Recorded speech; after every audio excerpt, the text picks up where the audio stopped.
I stared at the $42,000 invoice from Mountain Vista Resort. My signature sat at the bottom, right next to the line that read 50th Anniversary Celebration, Douglas and Patricia Chambers Family Reunion. 3 months of planning. $42,000 for the weekend rental, catering, activities coordinator, and the photographer Patricia insisted we needed to capture the memories. The memories they made without me. I found out on a Thursday morning. Not from my daughter Patricia. Not from my son-in-law Graham. I found out from Sheila Morrison, my neighbor of 15 years, who showed me the Facebook photos while I was taking out the recycling. Douglas, these are beautiful. How was the resort? Patricia looked absolutely radiant in that dress. I took her phone. There was Patricia, 48 years old, wearing the emerald dress I'd watched my late wife Susan help her pick out for prom 30 years ago. There was Graham with his arm around their kids, my grandchildren Mackenzie and Owen. There was the ice sculpture I'd approved, the string quartet, the sunset dinner on the terrace overlooking Lake Louise. And there, in the corner of one photo, was the banner, celebrating 50 years, the Chambers legacy. When did you get back? Sheila asked. I didn't go. Her smile died. What? I wasn't invited, Sheila. I walked back inside before she could respond. My hands were shaking. I set my coffee mug on the counter and just stood there in my kitchen. The kitchen where Patricia had learned to make her grandmother's butter tarts, where we'd celebrated every Christmas morning, where Susan and I had told her we were going to be grandparents for the first time. My phone sat on the counter. No missed calls, no texts, nothing. I picked it up and dialed Patricia's number. It rang 4 times. Hey, Dad. What's up? What's up? Like it was any other Thursday. I just saw Sheila, I said. My voice was steady, too steady. She showed me photos from the weekend. Silence. Then, oh, that's what you have to say? Oh? Dad, I can explain. When exactly were you planning to tell me that my 50th anniversary celebration happened without me? It wasn't like that. Her voice had that edge it got when she was backed into a corner. Graham's parents were coming in from Halifax, and you know how you and Donald don't get along. I've known Donald for 23 years, Patricia. We play golf twice a month. Well, it was complicated. We thought it would be easier this way. Less stress for everyone. Less stress. I'd written the check 3 months ago, $42,000. Patricia had called me on a Tuesday evening, voice all bright and enthusiastic. Dad, I have the most amazing idea for your anniversary. You and Mom would have been married 50 years this June. We should celebrate. As a family. She'd sent me the resort brochure, showed me the package options, asked which menu I preferred, the cedar planked salmon or the Alberta beef tenderloin. I'd chosen both. Let people have options, I'd said. The thing is, Dad, she'd said during that call, her voice dropping into that careful tone, the deposit is pretty steep. Graham and I are still recovering from Owen's university tuition, and with Mackenzie's wedding coming up next year, I'd known where it was going. I always knew. How much is the deposit, sweetheart? $15,000. But Dad, you don't have to. Send me the booking information. I'll take care of it. Because that's what I did. That's what I'd always done. The final payment had been due 2 weeks before the event. Patricia had called again. Dad, I hate to ask, but the final invoice is $27,000, and Graham just found out he needs a root canal, and I'll wire it today, I'd said. And I had. $42,000 total for a celebration of my marriage. That happened without me. Patricia, I said into the phone, my voice very quiet now. Did you ever plan to invite me? Of course we did. But then things got complicated, and Graham thought what? He thought it might be awkward. You know, celebrating Mom when she's not here anymore. Susan had been gone for 6 years. 6 years of me learning to cook for one, learning to sleep in an empty bed, learning to make decisions without asking, "What do you think, dear?" to the woman who wasn't there to answer. So you took my money and had a party about my marriage without me because it might be awkward? You're twisting it, Dad. We were honoring Mom. We shared stories about her, looked at old photos. I have stories about her too, Patricia. I was married to her for 44 years. I know that, but did Mackenzie ask where I was? Did Owen? Another pause. Longer this time. They were told you weren't feeling well. I hung up. My hands were still shaking. I looked around my kitchen, at the table where Susan and I had our morning coffee for 4 decades. at the window where she'd grown herbs in small pots, at the photos on the refrigerator, Patricia's graduation, the grandkids as babies, family Christmases. In every single one of them, I'd been the one writing the checks. Patricia's wedding 23 years ago, $35,000. Dad, Graham and I want to start our marriage right, debt-free. The down payment on their house in Mount Royal, $80,000. Dad, it's such a good investment. Calgary's real estate is booming. Mackenzie's private school, $12,000 a year for 6 years. Dad, the public schools just aren't the same anymore. Owen's university tuition, full ride at UBC, $60,000 over 4 years. Dad, he got accepted. Can you imagine? Your grandson at UBC. The kitchen renovation 3 years ago when Patricia said their home was falling apart, $45,000. The family trip to Hawaii 2 years ago because the kids need to see the world, $18,000. The new SUV last year because their van was on its last legs. I'd co-signed the loan, $28,000, that I ended up paying when Graham's business opportunity fell through. I walked to my office, the small room at the back of the house that used to be Susan's craft room. I kept my files there now. Investment statements, banking records, a ledger I'd started keeping 5 years ago, after Susan died, and I'd realized I needed to track things more carefully. I pulled out the file, labeled Patricia, Family Support. The numbers went back 23 years. The total, with interest calculated at the conservative rate my accountant had suggested, came to $467,000, nearly $500,000. And they'd celebrated my anniversary without me. I sat at my desk until the sun started going down. Then I picked up my phone and made a call. Bernard, it's Douglas Chambers. I need to revise my estate plan. Bernard Whitmore had been my lawyer for 30 years. He'd handled Susan's will. He knew the situation. Of course, Douglas. What changes are we making? All of them. I met with Bernard the following Tuesday. His office downtown had a view of the Bow River. I'd always liked that view. Reminded me of the summers. Susan and I would pack up Patricia and drive to the mountains, find a quiet spot by a river, and just exist together. I've reviewed your current will, Bernard said, adjusting his reading glasses. Currently, your estate is divided as follows. Patricia receives 60%, including this house, and the majority of your investment portfolio. Your sister Margaret receives 20%. The remaining 20% is split between various charities. I want to change it. To what distribution? Patricia gets nothing. Bernard set down his pen. Douglas, I need to ask, is this an emotional response to a recent event, or is this something you've carefully considered? I told him about the anniversary celebration. I showed him my ledger. I explained the pattern. 23 years of requests. 23 years of me saying yes because I was her father and that's what fathers do. And in 23 years, I said, she's paid back exactly $0. Not one payment on the house loan I gave her. Not one reimbursement for the school fees. Nothing. Bernard was quiet for a moment. You know that gifts don't legally require repayment. I know. But they do require something, Bernard. Respect, maybe. Honesty. The basic decency to not throw a party with my money and then lie to my grandchildren about why I wasn't there. What about Mackenzie and Owen? That was the question that had kept me up for 3 nights straight. Mackenzie was 24, working as a nurse at Foothills Hospital. Owen was 21, in his 3rd year at UBC studying environmental science. Good kids, smart kids. Kids who'd given me hugs at Christmas and sent thank you cards for birthday checks. Kids who'd been at that resort, eating $42,000 catered food, and hadn't once asked their mother why Grandpa Douglas wasn't there. Set up education trusts, I said finally.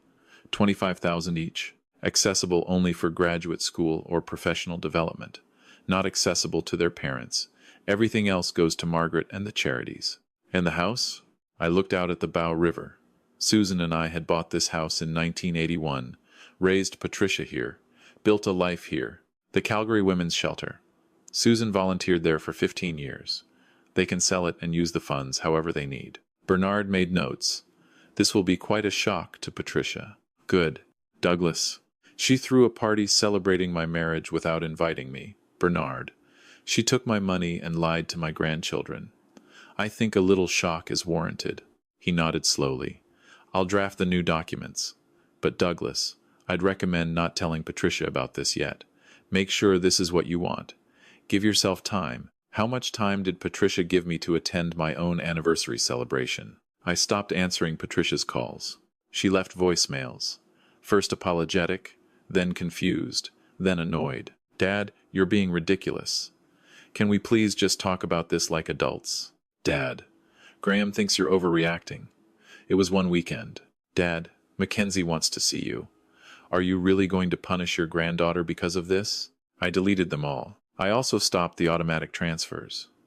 For 3 years, I'd been sending Patricia $1,500 a month, just to help with expenses. Dad, Calgary's so expensive now. That stopped. The joint credit card I'd given her for emergencies, I called the bank and canceled it. 2 weeks after I met with Bernard, Patricia showed up at my door. It was a Saturday morning. I was having coffee on the back deck, reading the Herald, enjoying the June sunshine. The doorbell rang, then rang again, then someone started knocking. I knew it was her. I could feel it. I opened the door. Patricia stood there in her yoga clothes, her hair pulled back, her face tight with that particular expression she got when things weren't going her way. Graham was in the car at the curb, watching. "We need to talk," she said. "I don't think we do." "Dad, this is insane. You're cutting me off over one misunderstanding? Is that what we're calling it? A misunderstanding? What do you want me to say? I'm sorry. I made a mistake. But you're acting like I committed some horrible crime. You took $42,000 from me for a celebration of my marriage and then didn't invite me. What would you call that? A poor decision, one I apologized for." "No, Patricia. You explained it. You justified it. You never actually apologized." She blinked. "I said I was sorry. You said I'm sorry you feel that way. That's not an apology. That's you making my feelings my problem. This is unbelievable." She crossed her arms. "Fine. You want a proper apology? I'm sorry, Dad. I'm sorry we didn't invite you. It was wrong. Is that what you wanted to hear? 3 weeks ago? Yes. That's exactly what I wanted to hear. But you know what I learned in those 3 weeks, Patricia? I learned that I've been waiting my whole life for you to say thank you. Really say it. Not just the words, but to actually show me that you appreciate what I've done for you. I do appreciate it. When's the last time you paid me back for anything?" She froze. "What? The house down payment, the wedding, the schools, the cars, the renovations, the vacations. When's the last time you made a payment on any of it? Those were gifts. You never said I had to pay you back." "You're right. They were gifts, and I gave them freely. But gifts are supposed to be part of a relationship, Patricia. They're supposed to flow both ways. You know what I've gotten from you in 23 years? Cards on Father's Day? That's it. Store-bought cards with your signature. That's not fair. You want to talk about fair? Let's talk about fair. You make $85,000 a year as a real estate agent. Graham makes $60,000 at the oil company. Combined, you earn more than I ever did at the height of my career. And yet, somehow, you can never afford anything. We have expenses. The kids. The kids are adults now, Patricia. Mackenzie has her own apartment. Owen lives in residence. What expenses?" She didn't answer. "You spent my money on a party I paid for, didn't invite me, and lied to your children about where I was. And now you're standing on my doorstep, not because you miss me or because you feel guilty, but because your credit card stopped working and your monthly deposit didn't come through." Her face went red. "Is that what you think? That I'm only here for money? Am I wrong?" The silence stretched between us. "I can't believe you'd think so little of me," she finally said. "I can't believe you'd treat me like an ATM and expect me to be grateful for it." She turned and walked away. Got in the car with Graham. They drove off. I stood in my doorway and felt nothing. No guilt, no regret, just a strange sort of emptiness where the obligation used to be. The next contact came from Mackenzie. She called on a Wednesday evening. "Grandpa, it's Kenzie." My heart still melted when I heard her voice. 24 years old, and she still called me Grandpa. "Hi, sweetheart. Mom told me you guys had a fight. Did she tell you what about?" A pause. "She said it was complicated. Something about the anniversary party. Did your mother tell you I paid for that party?" She said you helped with it. Yeah. I paid $42,000 for it, Mackenzie. The whole thing. And then your mother didn't invite me. I could hear her breathing on the other end. I didn't know that. What did she tell you? About why I wasn't there? She said you weren't feeling well, that you thought the travel would be too much. I live an hour and a half from Lake Louise. Kenzie, your mother lives farther away than I do. Another long pause. Grandpa, I don't know what to say. You don't have to say anything. This isn't your fault. But I need you to understand something. I love you. I love your brother. But I'm 66 years old, and I spent 6 years taking care of your grandmother while she died from cancer. I watched the strongest woman I ever knew waste away to 90 pounds. I held her hand when she took her last breath, and the celebration of the life we built together happened without me, because your mother thought it would be awkward. I heard her crying softly. I'm not angry at you, I continued, but I need you to know the truth. I need someone in this family to know the truth. I'm so sorry, Grandpa. Thank you, sweetheart. That means more than you know. We talked for another 20 minutes. She told me about work, about the difficult patients, and the good days. I told her about the garden I was planning, Susan's old garden that I'd let go wild after she died. Maybe I could come help, Mackenzie said. I've got a Saturday off next month. I'd like that very much. After we hung up, I sat in Susan's chair, the reading chair by the window where she'd spent countless evenings with her books. I could almost see her there, glasses perched on her nose, occasionally reading passages out loud to me. Did I do the right thing? I asked the empty room. Of course, she didn't answer. But I thought I knew what she'd say. You can't set yourself on fire to keep someone else warm, Douglas. Not even our daughter. Susan had seen it too, near the end. Patricia visiting the hospital, always with some crisis that needed money. Susan had squeezed my hand one day after Patricia left.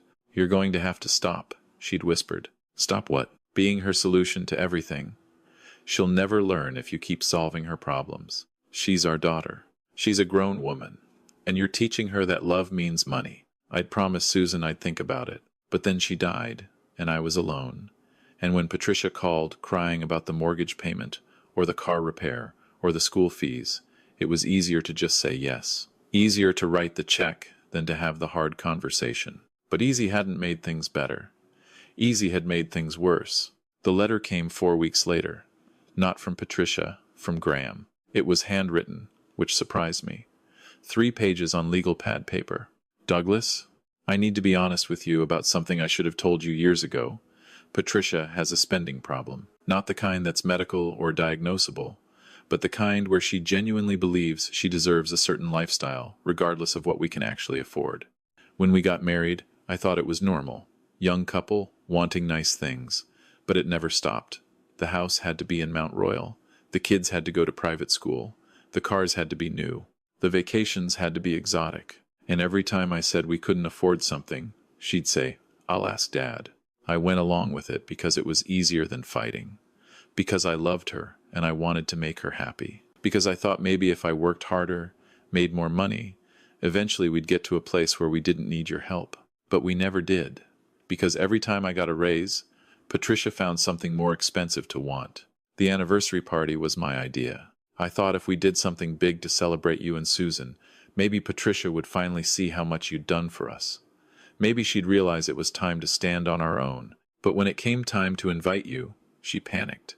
She said you'd want to talk about money, about all the loans, about when we were going to pay you back. She said it would ruin the whole weekend. I should have insisted. I should have told her we'd cancel the whole thing if we couldn't invite you. But I didn't. I took the coward's way out. I'm not asking you to forgive us or to change your mind about whatever you've decided.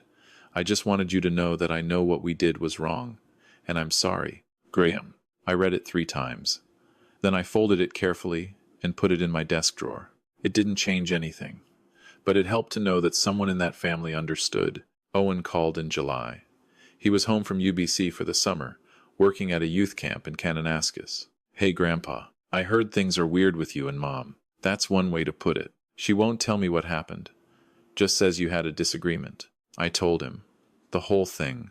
The money, the party, the years of enabling. All of it. When I finished, he was quiet for a long moment. I didn't know, he finally said, about any of it. I thought you were just generous. I was? Too generous. No, his voice was firm. Don't say that. You helped me go to UBC. Do you know what that means to me? I'm studying climate science because you made it possible. I'm going to spend my life trying to fix the mess my generation inherited, and I can do that because you believed in me. My throat got tight. But Grandpa, Mom shouldn't have done what she did. The party thing. That was messed up. Thank you, Owen. Are you going to be okay? Like, financially and stuff? I almost laughed. I'm fine, buddy. More than fine. Your grandmother and I saved well. I have a good pension. I'm not worried about money. What are you worried about? The question caught me off guard. I'm worried that I spent so long being useful that I forgot to just be loved. I love you, Grandpa. Not because of what you give me, because of who you are. I had to set the phone down for a minute after that. Patricia tried one more time in August. She called on what would have been Susan's 72nd birthday. I thought we could go to the cemetery together, she said. Put flowers on Mom's grave. Maybe grab lunch after? What time were you thinking? Around 11? I'll be there at 9. Alone. Dad, you don't get to use your mother's memory to manipulate me into forgiving you, Patricia. That's not what I'm doing. Yes, it is. And it's beneath you. I hung up. I went to the cemetery at 9. Like I said. Brought Susan's favorite flowers, pale pink peonies. Sat on the bench next to her headstone and talked to her the way I did every week. She's trying, I told her. But she's still trying in all the wrong ways. A breeze moved through the trees. I miss you, I said. I miss having someone who loved me without needing something from me. I stayed until almost noon. Patricia never showed up. Bernard called in September to tell me the new will was finalized and filed. How are you doing, Douglas? Better than I expected, actually. And Patricia? We don't talk much. Mackenzie visits sometimes. Owen calls every couple weeks. It's enough. No regrets? I thought about it. Really thought about it.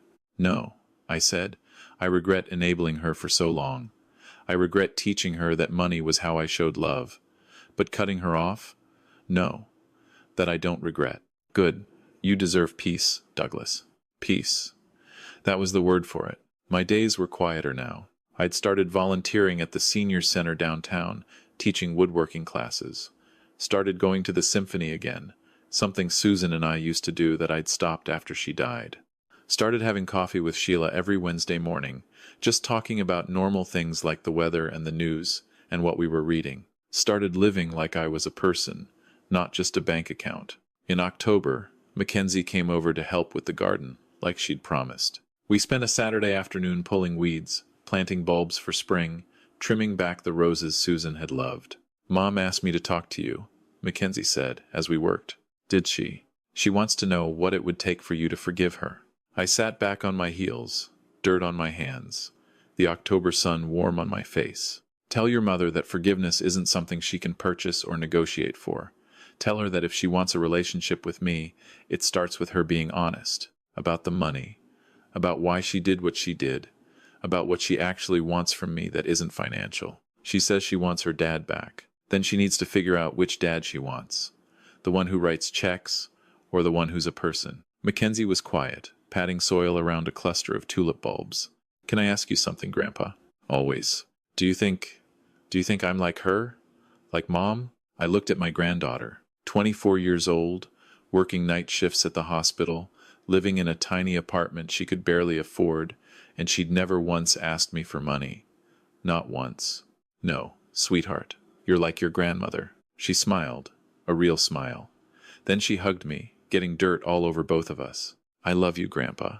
I love you too, Kenzie. We finished the garden as the sun started to set. I sent her home with some of Susan's old recipe books and a promise to have dinner together next month. After she left, I stood in the garden and looked at what we'd accomplished. It wasn't much yet, just some turned earth and planted bulbs that wouldn't bloom until spring. But it was something, a beginning. That night, I pulled out the old photo albums, found a picture of Susan and me on our actual 50th anniversary of our first date. We'd gone to the same restaurant where I'd proposed, ordered the same meal, held hands across the table like teenagers. She died 3 months later. I'd thought I needed the big celebration to honor her. The resort, the catering, the photographer. I'd thought spending money meant showing love. But Susan wouldn't have wanted the resort. She would have wanted a garden and a granddaughter's laughter and quiet mornings with coffee and the newspaper. She would have wanted exactly what I had now. I thought about Patricia sometimes, about whether she'd ever understand, about whether there was a path back to something resembling a relationship. I didn't know.